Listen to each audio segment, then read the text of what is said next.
E a partir de agora temos um bate-papo sensacional aqui em nosso programa, que temos uma visita ilustre que vamos fazer juntas uma viagem por essa profissão maravilhosa que é o jornalismo. Estamos recebendo aqui Deisi Borowiecki, acertei, né, Deisi? Acertou, isso mesmo, Estou tá fácil. Muito honrada com a sua presença, quero te agradecer muito por ter aceitado o convite e vir compartilhar um pouquinho da sua história aqui com a gente. Eu que agradeço, Elga, essa oportunidade de estar aqui no seu programa, que é muito agradável. Obrigada. Que fala sobre coisas locais que a gente precisa saber. Muitas vezes, assim, no mundo globalizado, as pessoas estão tão ligadas ao que acontece em outros continentes e não estão sabendo o que está acontecendo aqui em Cuiabá, em Várzea Grande, em Chapada, que eu acho que é muito importante. Parabéns pelo seu trabalho. Obrigada, eu fiquei tão feliz com a sua observação, assim, que você retratou o que eu busco, sabe? Eu gosto de ressaltar profissionais aqui da nossa terra, pessoas que fazem acontecer, que têm um trabalho maravilhoso, acontecimentos também daqui, então é isso que eu busco.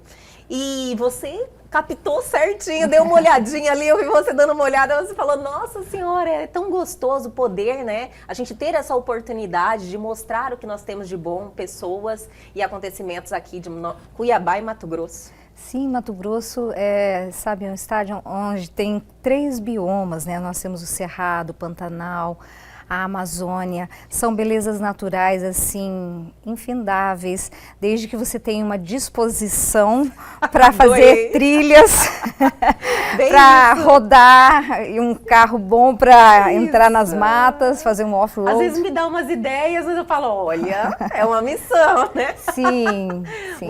Você tem uma história com jornalismo fantástica, eu dei uma olhadinha, fiz minha lição de casa, sei, assim, bem por cima e você vai nos contar em mais detalhes. Mas você sempre foi apaixonada porque você começou muito nova na profissão. Na realidade, assim, o jornalismo, ele foi um acaso que deu muito certo. Olha só que interessante! Desde pequena eu queria ser arquiteta e sonhava em ser arquiteta e minha família foi para o norte de Mato Grosso, em Alta Floresta, em 1985. E aí, em 89, eu fui para Campinas para estudar para ser arquiteta. Mas não passei no vestibular, na época não tinha nem. Sim. Na USP que eu queria. Aí meu pai falou assim, olha, se não passou no vestibular, vai voltar para Alta Floresta. Eu falei, Alta Floresta na época não tinha universidade, sim, não tinha o que tem hoje. O Alta Floresta é uma baita de uma cidade bacana. Na época, o que era bom lá, que continua sendo, são os meus amigos. Então eu falei para uma colega, eu falei, eu preciso ficar aqui em São Paulo. Qualquer jeito. Aí ela disse, tem um vestibular temporão lá em Ribeirão Preto, você sabe onde fica Ribeirão Preto? Eu falei, não, vamos ver aqui no mapa. É coisa de mapa, sim, de papel. Aí, era mapa mapa mesmo. De papel. Aí, olha lá, direito, biologia. A minha amiga disse, você gosta de contar história, jornalismo. Eu falei, gente, mas o que faz jornalista? Conta história, você não gosta de contar história? Aí que amiga maravilhosa nessa hora, a percepção dela. Exatamente. Aí eu comecei a fazer a faculdade e logo de cara comecei a trabalhar na sucursal da Folha de São Paulo, lá em Ribeirão Preto, né? Fazia o telejornal da faculdade, saí de lá em 97, me formei em 96, em 97 fui trabalhar na IPTV de Campinas e final de 98 eu vim morar em Cuiabá. Trabalhar no Diário de Cuiabá. Não sei se pode falar o nome Por favor, pode falar sim. Os profissionais do Diário, para mim, assim, quando eu fui muito bem acolhida. Olha, que muito bem recebida em Cuiabá, foi final de 98. E todos eles são, assim, profissionais de muitos anos, profissionais antigos de Mato Grosso, que me ensinaram muito. E com certeza me acolheram e eu fui, assim, me senti muito em casa aqui em Cuiabá. Olha que maravilha. Geralmente é um traço do cuiabano, esse acolhimento, né? Só que em determinadas profissões, ter esse acolhimento faz uma diferença muito grande, que é uma troca de experiência, um momento importante para você. Sim, no primeiro mês eu já estava comendo peixe com matite. Olha só! Eu nunca tinha ouvido falar nem do machixe, né? Sim. Eu nem sabia o que era, eu confundia com piqui, aí minha amiga foi me ensinar o que era um, o que era outro. Aprendi. Olha só, E gostei. Tem muitos anos também, já é Tem. quase cuiabana, né? Praticamente. Que maravilha. E a sua profissão foi se desenvolvendo aqui? Sim, aqui mesmo. Aí a televisão acabou como se fosse um imã, me chamando, e eu acabei trabalhando mais na área audiovisual. Inclusive, eu sou pesquisadora do audiovisual e eu tenho, assim, 13 pós-graduações, todas direcionadas ao audiovisual. Você sentiu essa mudança no mercado? E aí você abriu muito. seus olhos e falou, olha, eu preciso me especializar porque o novo está vindo. Eu acho assim que faz tempo que qualquer profissional, não é só o jornalista. Sim. Hoje você termina a graduação, não tem mais aquela coisa de pendurar seu diplominha e ficar para sempre, né? ali, não. O tempo todo você tem que estar se atualizando, se especializando, porque o mundo mudou muito. Muito. Do analógico a gente passou para o digital muito rápido e isso confundiu muito a cabeça das pessoas. E eu acho que a missão do jornalismo, que infelizmente nos últimos 4 anos perdeu muito a credibilidade por conta, assim, de um direcionamento ruim, né? Dos algoritmos. Eu digo que os feromônios que antes agitavam as massas foram substituídos pelos algoritmos. Sim. E esses algoritmos, eles são direcionados por empresas. E quais os interesses dessas empresas é que você fique mais tempo teclando. Com certeza. E, infelizmente, as pessoas ficam mais tempo teclando quando estão movidas, às vezes, pela raiva. Infelizmente, é isso que aconteceu e que eu vejo que acontece muito, que as pessoas acabam ficando muito tempo na frente do computador, mais motivadas pela verdade delas. Entendi. Pelo que elas acreditam. Se eu acredito nisso, isso é verdade. Não, não é por aí. A gente perdeu o rumo e a gente tem que voltar a ter esse rumo. Nós, comunicadores, temos muita responsabilidade. A questão da ética, a questão do que você fala. Por exemplo, assim, em 94, eu estava na faculdade, teve um caso da escola base, que foi uma escola de São Paulo, em que a professora e o marido, que tinha uma Kombi, e ela era professora, o marido levava as crianças para a escola, crianças pequenas, né? Sim. O marido foi acusado de pedofilia. E isso, assim, infelizmente vazou para a imprensa. As pessoas foram lá, apedrejaram a escola, escola base, ficou conhecido o caso da escola base. Apedrejaram a Kombi, essas pessoas, acabou com a vida dessas pessoas. E depois foi descoberto que uma mãe, ela estava num momento difícil da vida dela, surtou, achou e disse que tinha certeza, a outra disse que também, e aquilo... Criou aquele movimento. Exatamente, e destruiu a vida de uma família, de uma professora, de um motorista. Sim. E, consequentemente, dos filhos deles. Que é algo muito sério, é uma acusação muito séria. Exatamente, e atualmente as pessoas fazem isso na internet. De qualquer forma. Nas redes sociais. Então, às assim, vezes repassando, às vezes, uma informação sem checar. Exatamente. Demais Quando a isso. gente fala do tio do Zap, da tia do Zap, eu brinco com meu pai. Ele fala assim, vê aí no banco. Falei, vê você. Ele falou, não, eu tenho medo desse negócio de aplicativo. Falei, compartilhar fake news, o senhor aprendeu rapidinho. Mas, graças a Deus, ele já entendeu que não pode compartilhar tudo que recebe, porque as pessoas se aproveitam, eu vou colocar inocência.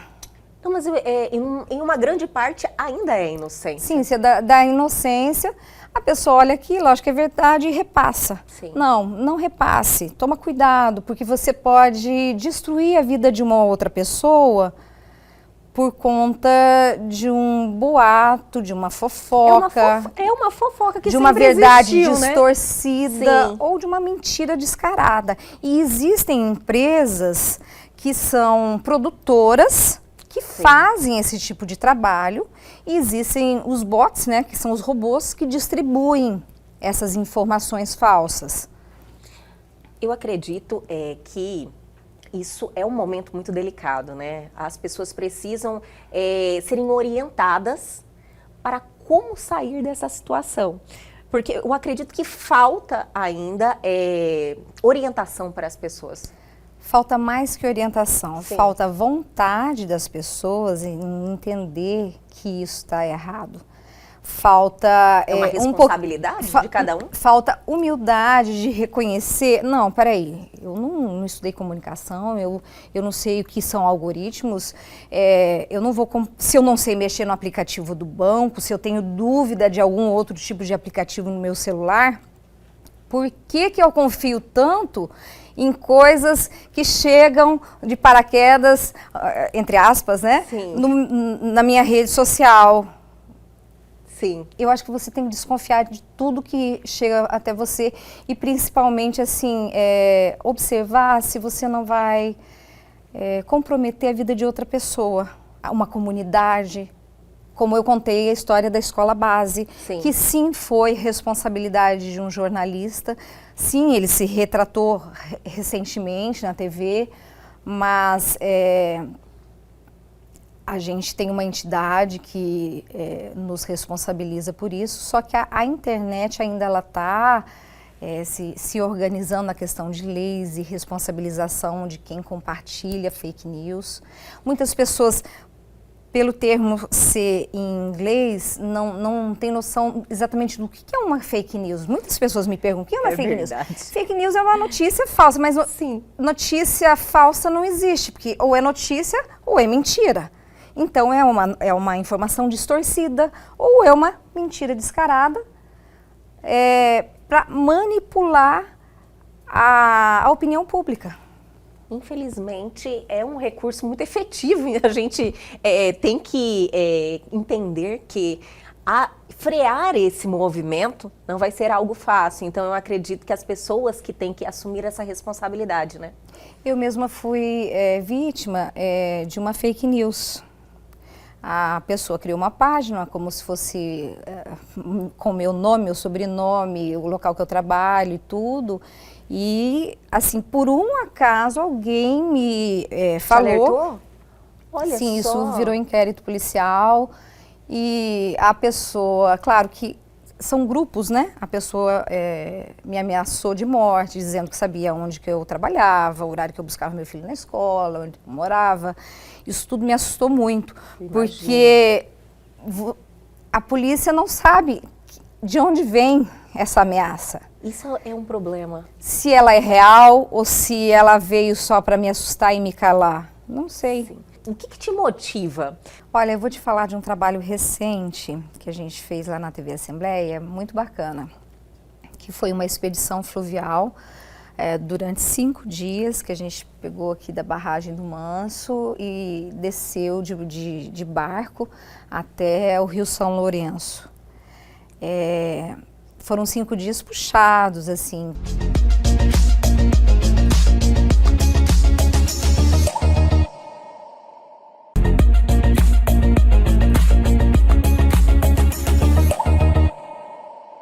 Você tem uma história com ligação política no jornalismo. Na realidade, a política faz parte da vida, né? De todos nós, né? Que deveríamos sim, deve ser assim. Eu fiz campanhas eleitorais, então assim, eu trabalhei com propaganda, né? Que é uma diferença. Quando você faz jornalismo, você tenta... Não existe imparcialidade. Sim. Porque sempre você é uma pessoa que tem seu conhecimento e você sempre vai dar a sua opinião de alguma forma, por mais que tem que ter os dois lados, né, da história, você sempre dá um peso maior para aquela que você acredita. Sim.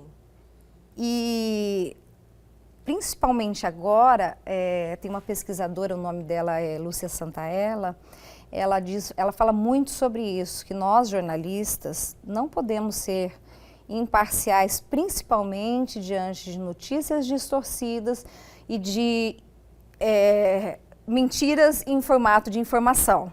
A gente tem que se posicionar sim, porque essa é a forma de mudar. Eu acredito que é um caminho. Realmente, precisa os profissionais também, né? Porque às vezes os profissionais são julgados por poucos que são maus, que usam a fake news, as notícias distorcidas para seu propósito próprio, né? Diríamos assim. Mas eu acho que a grande maioria dos jornalistas, eu acredito que estão muito preocupados com esse momento que vive o jornalismo, esse descrédito. Eu acho que tem muito jornalista também que infelizmente não consegue acompanhar todas as informações e muitas vezes também cai nessas mentiras. Entendi. Eu já percebi isso em alguns momentos, claro assim que não vou dizer que eu sei tudo, mas a maturidade traz pra gente sempre aquela questão, mas será que é verdade? Eu acho que é importante a gente duvidar de tudo que a gente ouve e tudo que a gente vê na internet, porque a gente pode criar qualquer história. É como um papel em branco. Sim. Eu posso escrever o que eu quiser, mas o que realmente é verdade? Por isso nós temos fontes oficiais, né? Inclusive eu trabalho numa dessas fontes oficiais, que é a TV Assembleia, ou seja, a gente trabalha com dados oficiais. As outras emissoras comerciais, como a TV que você trabalha, também trabalha com fontes oficiais, isso é importante. Com certeza. Né? Dizer qual que é a fonte daquela informação, de onde você tirou aqueles números. Sim. Né?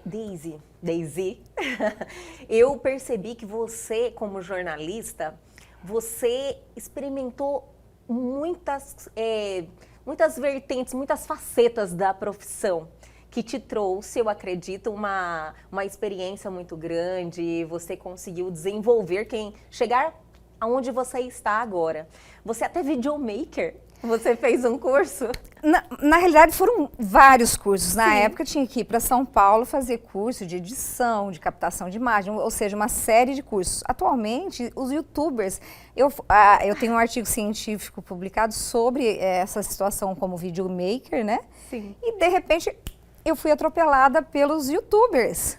Verdade. Eles são muito mais rápidos, muito mais jovens e usam tecnologias muito mais avançadas. Sim. E eu tenho que reconhecer que aquele artigo que eu escrevi lá em 2013, que eu publiquei lá em 2013, hoje já virou história de museu. Só, e tudo muito rápido, né? Muito rápido. Falou 2013, tem 10 anos. 10 anos, exatamente. 10 anos teve uma mudança assim, fora do comum, Exatamente. Principalmente nessa profissão, né? Exatamente. E você, o que te motiva? Você fala, você pensa assim, eu preciso experimentar outros tipos que fazem parte do jornalismo também, na frente das câmeras, por detrás das câmeras, para se desenvolver melhor? Olha, eu vou te falar de um trabalho recente que a gente fez lá na TV Assembleia, muito bacana, que foi uma expedição fluvial durante 5 dias, que a gente pegou aqui da barragem do Manso e desceu de barco até o Rio São Lourenço. Foram 5 dias puxados, assim, dormindo muito tarde, acordando muito cedo, pegando muito sol e muito calor, pernilongo, mas assim, foi muito valiosa essa experiência enquanto profissional, porque eu pude conversar com os ribeirinhos. Olha só. Que existe uma situação de que empresas querem colocar novas hidrelétricas no Rio Cuiabá. E atualmente com a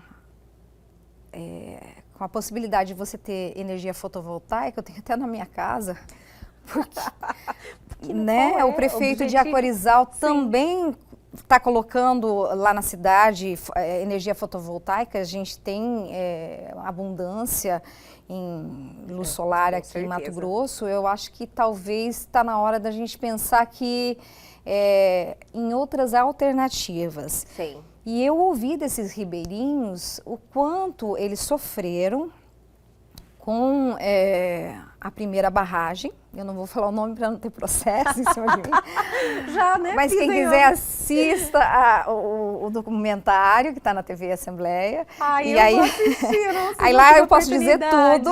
Sim. E, aliás, não sou eu que falo, são os ribeirinhos que falam tanto que eles sofreram com a questão das dragas, a questão da pesca ilegal, a questão das barragens que são desnecessárias. E o quanto é importante a nossa ligação com a água, a nossa ligação com a terra. A gente está aqui num estúdio com ar-condicionado, mas lá fora tem uma realidade que a gente precisa cuidar, que é a questão principalmente da água. Quem vive sem esse líquido precioso, Elga, me diga, né? Nossa, é vida, né? A gente é água. Olha, todas as bebidas são maravilhosas, mas não tem nada água... melhor que água. Água para beber, água para tomar banho, água para lavar a sua roupa, água para limpar a sua casa, enfim, água para tudo. Você precisa de água. Com certeza. E também precisa de energia elétrica. E se tem outros tipos de... energia limpa, né? Exatamente, Hoje... a fotovoltaica. Gente, que maravilha. Então, e essa experiência para mim foi fantástica. A gente passou pelo menos em... transformadora? É transformadora. Eu vi um pouquinho sobre a sua história no jornalismo. Eu falei, gente, quanta oportunidade você teve de lidar com pessoas, lugares, ter essa troca. A gente realmente vai se transformando, né? Com certeza. Por exemplo, Xingu. É uma baita de uma experiência, não é para qualquer um. Você está lá no meio dos povos autóctones, né? Fazendo seu quarupi. Eles levam um ano velando os mortos dele para num dia específico do ano fazer a despedida, e eles choram bastante. Tem também um documentário no YouTube. Vamos mostrar nos trechinhos. No nosso YouTube, né, nosso canal no YouTube da TV Assembleia. Eu acho que é uma oportunidade incrível, porque a gente percebe que quando alguém morre, ali 24 horas já foi sepultado, acabou. Eles não, eles durante um ano, eles se preparam para essa despedida. Essa despedida é um ritual, né? É um ritual. Um ritual longo. E que, assim, é transformador, como você mesma disse, para quem participa. Você aprende a ter mais empatia. O mundo está precisando de empatia. Exatamente, porque assim, ó, as pessoas pensam nos povos nativos, né? As terras indígenas. Gente, aqui é a terra, aqui onde a gente está, a gente é uma terra que já foi indígena. Não contaram pra gente quando a gente chegou aqui. Quando os nossos pais, nossos avós chegaram, ninguém contou que aqui essa terra já tinha dono. Né? Eu fico imaginando assim, você está lá criança, né, ou adolescente, dentro do seu mundo, com seus avós, seus tios, seus primos, vivendo da água daquele rio, das árvores, da pesca, da caça. De repente chegam tratores, pessoas diferentes, dizendo que a verdade deles é diferente, que existe um mundo melhor, que mundo que é esse. Eu acredito que seja assustador para as pessoas que viveram isso. Nós estamos falando dos povos indígenas.